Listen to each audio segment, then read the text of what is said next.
All right, it's the last Kool-Aid Korner before Lions-Bucs. Can you believe the Lions are only one win away from that NFC Championship game? Has that hit you guys yet? Yeah. I'm here with Ken and Hobie today. We just heard from Dan Campbell a few minutes ago. Here's what he had to say about that Bucs defense. I don't care if you know what it is. They're better at it than you are, and they've done a great job of that. There again, I go back. They got a veteran group. You're talking about this secondary: Winfield, Levante David. So they communicate well. They have a really good understanding where their help is at, and that's it's one of the reasons why they do such a good job.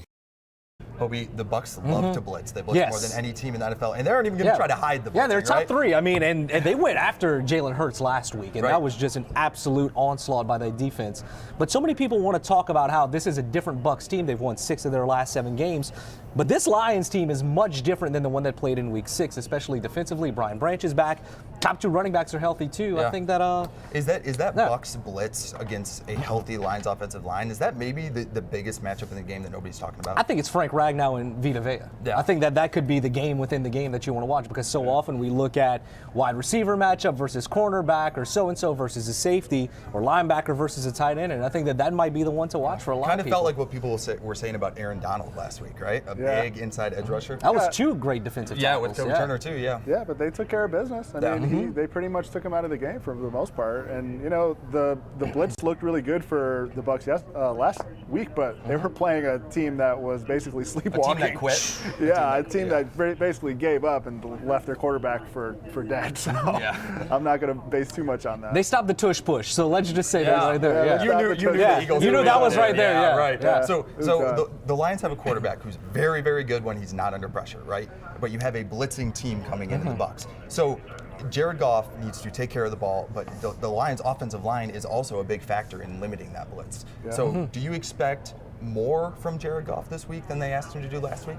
Your top 2 running backs are healthy in this one. They didn't have them the last time. I think you run, because that's what can eliminate the blitz. But I asked Amon-Ra St. Brown in the locker room yesterday, I said, as a wide receiver, how do you help your quarterback whenever this is one of the highest blitzing teams in the league? And he said, we got to get open right away. Right. Because, if they send so many people and we're in one-on-one matchups, we've got to get open and give him an alley to throw the ball. Because you mentioned it, Jared Goff has been great against the blitz. I believe he's top 3 in touchdowns against the blitz, but he's also top 3 in picks this year too. Yeah. So which Jared Goff are you going to get? I think that's going to be a big storyline. And I think those numbers are definitely, the offensive line helps him a little bit. And Sam Laporta could be really big too in getting the ball out early, because that's usually his first read. All right, Campbell also talked about the fact that the Lions can see the Super Bowl in just a few games, but they have to focus on this Tampa Bay game.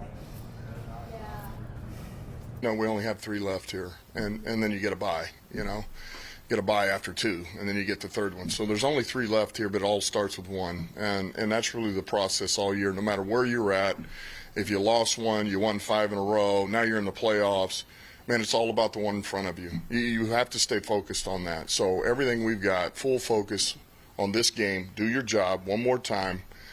For any of the butterflies, all of that, of the first playoff game ever for a lot of guys, and get the monkey off your back. Well, now you're in a second playoff game. Now you've got experience in that. You understand the environment. You understand what our house is going to be like, which is electric, which should give you a surge of energy. And so I think this is good, but it's all focused on 1. So Coach Campbell talked about, it's no secret to anybody in that locker room that they have a 3-game season left, right? It's essentially Bucs and then NFC Championship game, bye, Super Bowl if you make it that far. Yeah. So you can't hide from that. No. But do you think that the fact that the Lions have won a playoff game already, it kind of gets that monkey off their back going into this game? You hope so.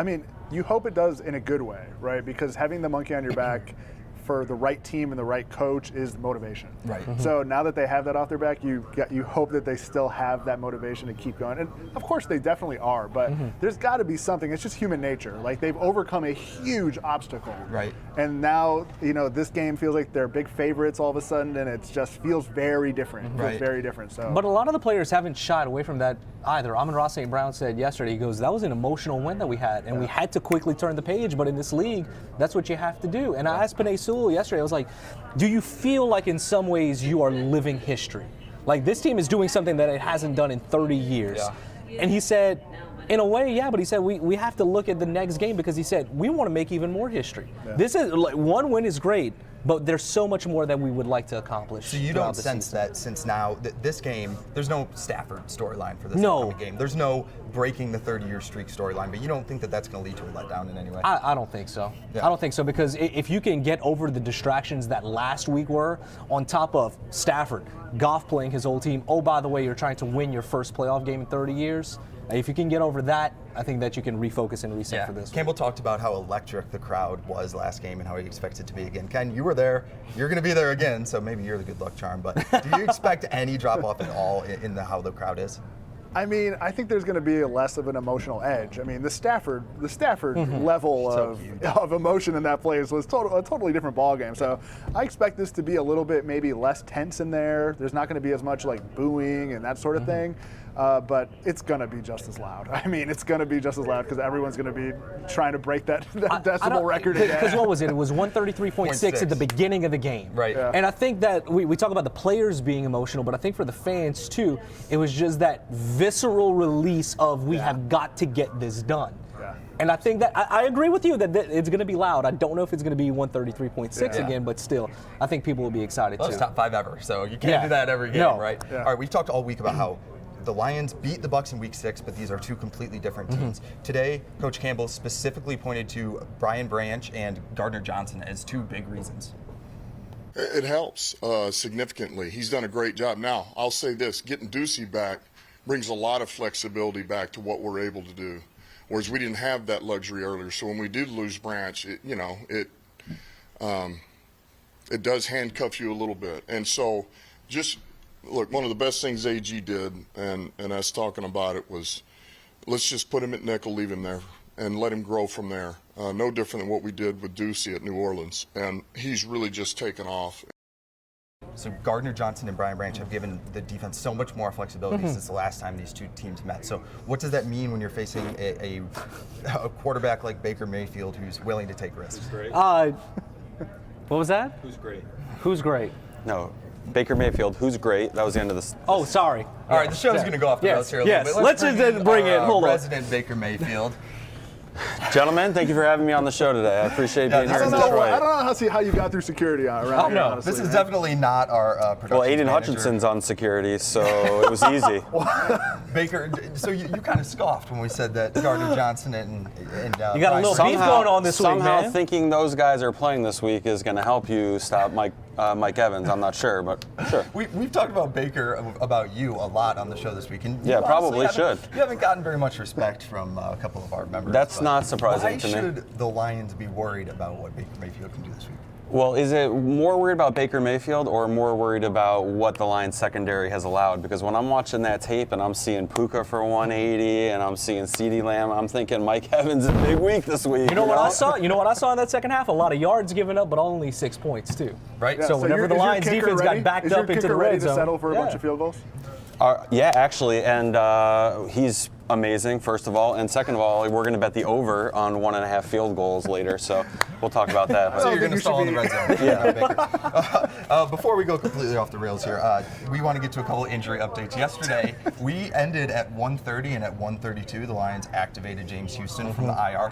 Coach Campbell just said in the press conference that he's not sure if he's going to be active for the game. They might make him inactive. They just aren't sure. Well, that's good news for Baker, I think. I mean, he'd be running for his Makes life. sense. What impact would he scared. have, or would you expect from him coming off cold? Imagine what Aiden Hutchinson would do if he had help, especially after what he's done the last 3 games. I think anytime you have a good player, especially with what James Houston was able to do last year, I think it only helps. But also, if you're still knocking off the rust to go out there, the coaching staff knows who's ready and who's not. If he's not ready, they wouldn't put him at risk to go out you there. don't They want wouldn't to put the defense at risk. You don't want to knock off that rust in a division. No, absolutely not. Game, right? Ken, last year, like he said, James Houston played in 7 games, 8 sacks. He completely transformed that Lions defense. That's kind of when they turned the season around. Yeah. So while we don't know what percentage he's at health-wise, would you like to see them take the risk of putting him out there? I'd like to see him get some snaps. You know, just some snaps. He doesn't have to play the whole game, but send him a few times. See what he can do. See if he can break through. Why not? Obvious passing down.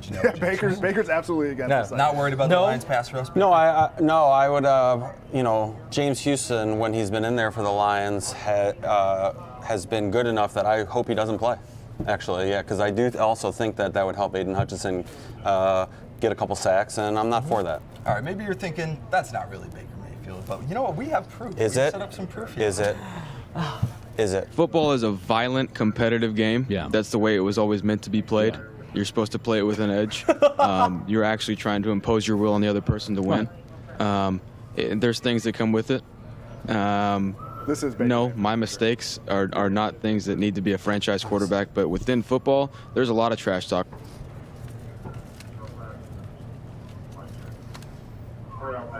Go ahead, Ian.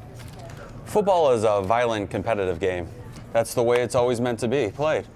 You're supposed to play it with an edge. You're actually trying to impose your will on the other team to win.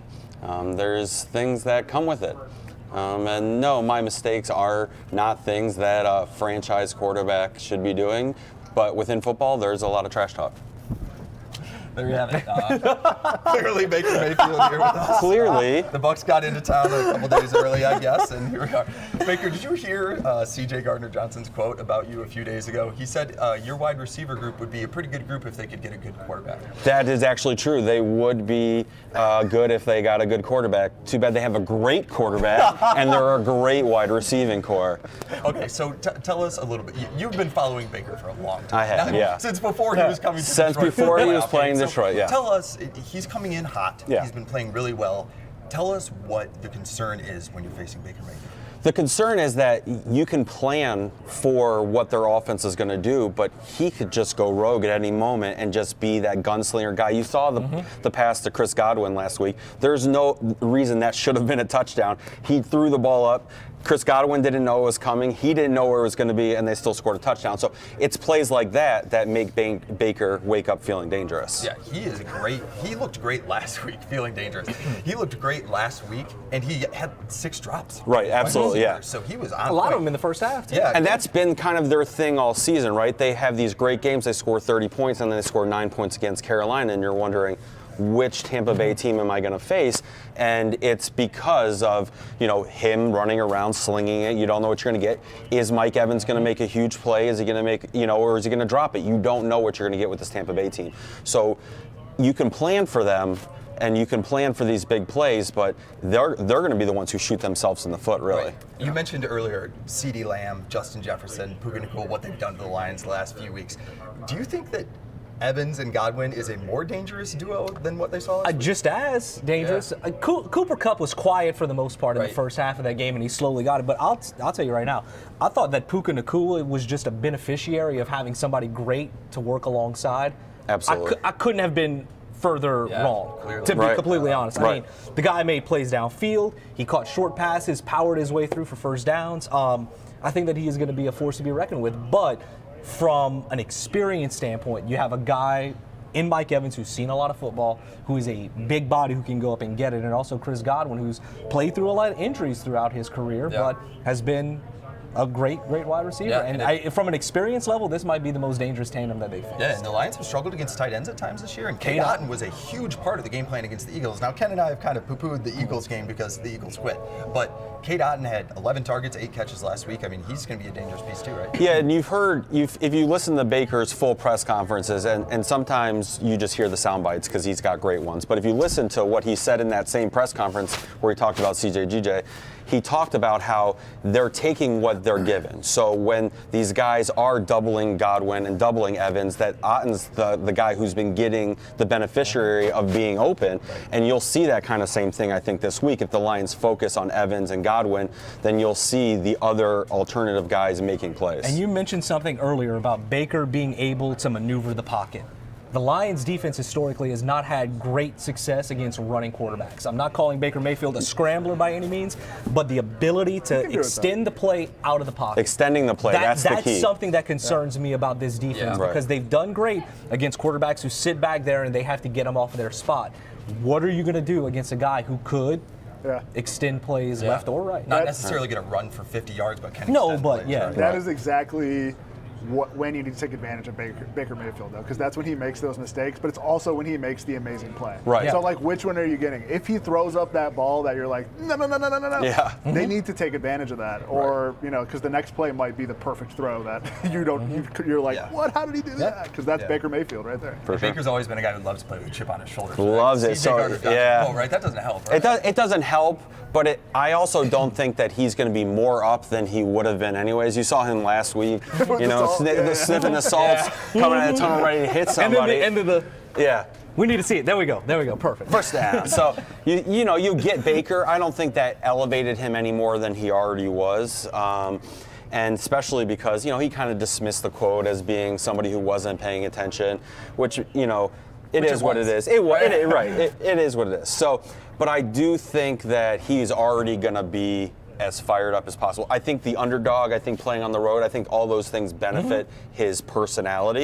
Yeah. Hearing the crowd, it'll be 133 decibels again, and he'll be avenging a loss from this earlier this exactly, season. Yeah. So all of those things in his mentality already are going to benefit. There wasn't room for another chip on his back. Yeah. And overall exactly. for this Bucs team, this is a group that has played with an edge all year because they weren't picked to even finish above 500, I believe. Right. And also, this defense, the pieces that they have, granted, Tom Brady's not there on that Super Bowl winning team, but a lot of pieces on that defense are still intact. Yeah. And so that's another factor that you have to add into this is that, they've given up some big points to teams, but still, this is a team that's played at this level. They went into Green Bay in that NFC Championship game and beat the Aaron Rodgers-led Green Bay Packers in their house to go to the Super Bowl. So that's another edge for Tampa Bay. Coach Campbell said he doesn't want his team looking ahead, but we can do whatever we want, right? Absolutely. So before the Lions even kick off on Saturday, we're going to see the Packers in San Francisco for the 49ers. That's a 7 seed against a 1 seed. It seems like it should be obvious that we're hoping for the Packers to win, right? But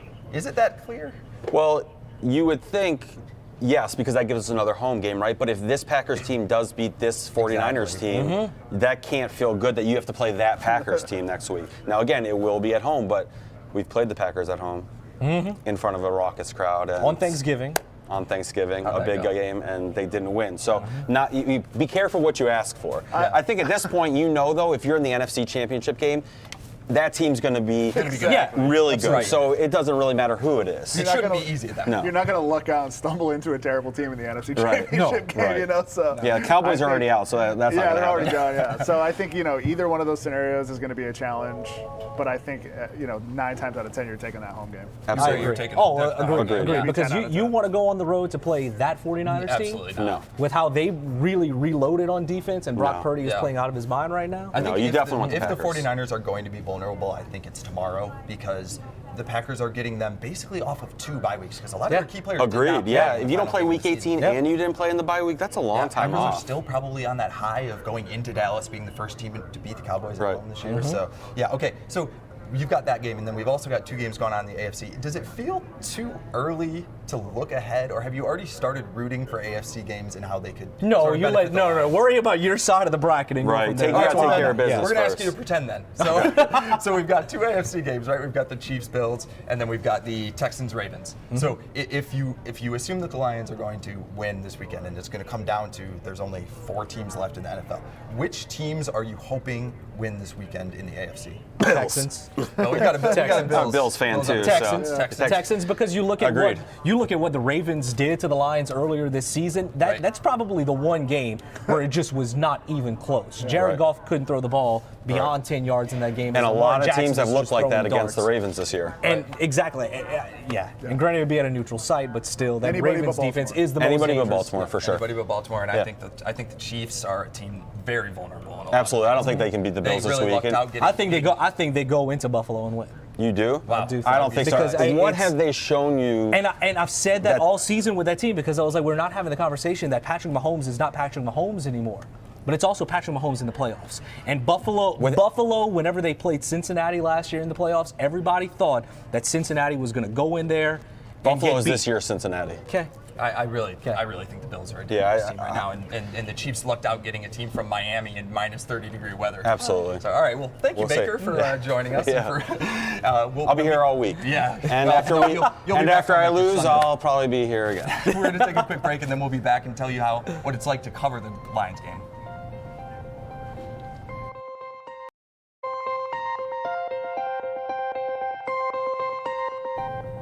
All right, we're back with some of the people who actually cover the Lions during games. And Norm, can you walk us through what it's like on game day to cover a game at Ford Field? Oh, the excitement is unmatchable. Yeah. The energy now this year with the way they're winning is You can notice a difference in your definitely. process The crowd. of covering the game. Oh yeah, I've been covering Lions in my career since I want to say '99. So I've seen I've seen the very low. Yeah. I've seen this at our low, now it's at our top. It's totally different. Yeah. Ro, you've seen some lows also covering the Lions for a long time. Many. So, like, what is a difference that you see from when the Lions were at the Silverdome and now to Ford Field? I mean, the world is different, right? I mean, when in 1991, that great season that we've been talking about nonstop this year, there was barely cell phones, there was no social media. Eric Kramer used to come in and do Sports Final Edition for us every Sunday night. Yeah. And I, a young sports producer, would drive him home afterwards, my little blue Honda, and the poor guy would From the station? From the station. Can you get Jared Goff for us this Sunday? Like that being I used to live in Sterling Heights. He lived in Troy at the time. You know, they all lived out by Pontiac. And so he'd get in my little tiny car, and every time I hit a bump, he'd go, because he was in so much pain from the game. And I'd be like, I'm so sorry, I'm so sorry. And he would ask me questions about Detroit, and I would drive him home. You know, there's no Uber back then, and it's not like we had a limo or anything for him. So that was what it was like. Hope you haven't been here for. No, I haven't. Yeah. So they were making fun of me at Ford Field last week. They were like, "You were so fortunate because you just show up and Michigan wins it all. it's and the not Lions always win like a this. Oh my God. It's a great time. Or what I said, I need to tell Jen, our news director, be like, "Look, I came in permanently, You're good and luck. look what I mean, happens." look at There you. we go. I try to National be. championship. That's it, Lions you know? in the divisional round. That might yeah. cause her to fire you, though. Oh, wow. No. I'm kidding. All right, that was it for me then. I'm kidding. No, you but it's have- been great. But you It has have been- covered a lot of sports, Sure, yeah. obviously. And so can you talk about like the energy that you felt from Lions fans when you're covering games? Walking into that building last weekend, we got there to set up for our pregame show before anybody had gotten there, and you could already feel things building just from the video boards and the information that was coming up. And the closer we got to kickoff and the more people started filing in, you could just you could feel the electricity building. I know we were talking about the decibel levels before. Yeah. That build up for the entire time was just great. And also, thank you to Lions fans, because I've never been stopped so many times in my career by people to say, "Hey, we appreciate the coverage. Thank you so much." And it's been great to meet so many people because I've never had that in my career. So This is a football town. it is, and you can Everybody tell. And forgets everybody that. wants to have a conversation Right. with you, and it's just, they're knowledgeable, they're smart, and they're passionate. You add all that together, and that's what you get at Ford Field, especially when they're playing well. Now. What team has a sold out season when they're losing? Yeah. Only Yeah. in Detroit. Ford Field was loud all of those bad years. For sure. Still Only in passionate Detroit. fans. Yeah. The threes were in the end zone Yeah. constantly. So the game is going on, and you're covering the game. What don't we see? What's going on behind the scenes when you guys are working? What you don't see, the preparations, the guys focused, they're more focused now than ever. I see. Yeah. You know, you see McCarthy at the end zone now, and they're meditating. You see these guys meditating in different type of ways. You know, Sure. with their headphones on, and they're really focused compared to last year's. I don't know about you guys, but standing on a football sideline until you stand there and hear the bodies and the helmets crunching, do you really understand how violent and how much those players and their bodies are going through every week? And Definitely. also- Eric Kramer is in your car crying. With That everything too, up. but hearing that, And my also God. the sounds and the feel of that, but also the speed. Correct. I don't think people, especially in this NFL, I don't think people understand just how fast things are moving. There's some NFL games were allowed on the sidelines for the final few minutes. And the first time I experienced that, it was in Minnesota covering a Vikings game. And it's just so fast because it came down to the end. And I don't think people have an appreciation for how quickly things are evolving. And they're talking about the energy. The guys see the people in the away games, how they fill these stadiums up with the Honolulu Blue. They feed off of that instantly. Just when we went to the Green Bay game, is to see all the Honolulu Blue in the stands. You see a familiar face. It's kind of like you seeing somebody that you recognize walking around. So it's a difference from when I've traveled and from years in past, not seeing that many Lions fans in the crowds, to now seeing almost taking over some opponent's team's home field. They did in Tampa Bay. They did in Tampa Bay. That was a big It makes storyline. a difference. It makes a difference for those Ro, players. in all your years covering the Lions, is there a player or a coach or a game that really stands out to you? You know what? What stands out is that I was so fortunate to be able to stand on the field and watch Barry Sanders run. Yeah. If you see it like Norm just I can't believe that I was that fortunate to watch that. I got to see Desmond Howard do his Heisman Trophy in the end zone right there. and I watch Michael Jordan on court. Those are the things that stand out of everything, but Barry especially. Quite a highlight list. I know. What about your I'm old, big game, so- Norm? What game stands out? What games stand out? I've covered a lot. Man, I can't really think of something that really National stands out. championship, Well, the Michigan right? National Championship Pretty good. game was pretty good. Final Fours too, right? Final You've done Fours too. I've done yeah. Final Fours. I gotta say, yeah, Michigan Wolverines Final Four run. Yeah. Even though we didn't get it, but to see those guys go at it like that, the way they did and made it far, they wasn't supposed to get to that point. Yeah. But they did. And that was very special. Well, hey, if the Lions get to the Super Bowl, maybe a big game normal. Worthy of covering it itself. Thank Well, you guys Hubby's for gonna joining win it, us. right? Yeah. Oh yeah, Thank add you it for all hanging together. out. Yeah, there Thank we you go. for hanging out with us all week on the Kool-Aid Corner.